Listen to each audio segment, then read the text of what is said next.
Book Club Failures Unleashed. Last month, in a heroic attempt to be more literary, my friends and I decided to start a book club.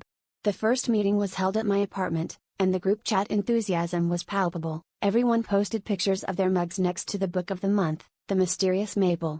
I was mildly intrigued when I noticed that each person's mug looked suspiciously more interesting than their book, but I chalked it up to Instagram filters and moved on.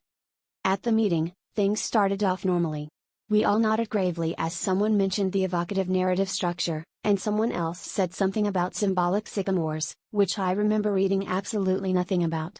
I tried to steer the conversation to safer territory by commenting on the cover art, a maple leaf with a suspiciously smug expression.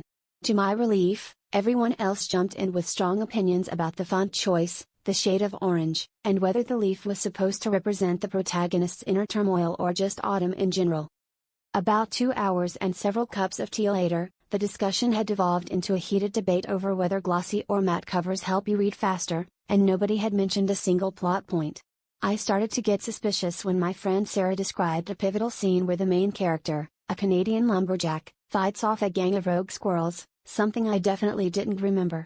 That's when Alex sheepishly admitted his copy was titled The Mysterious Map, a thriller set in 1800s London. Sarah confessed she'd read The Maple's Mystery, a children's book about a talking tree, and I realized I'd accidentally bought an IKEA catalog, wondering how assembly required fit into the plot. By the end, none of us had read the same book, but we unanimously agreed that the covers were very thought-provoking. So, if anyone asks, our book club is now exclusively dedicated to judging books by their covers, and frankly, it's the first time any of us have been fully qualified for the job.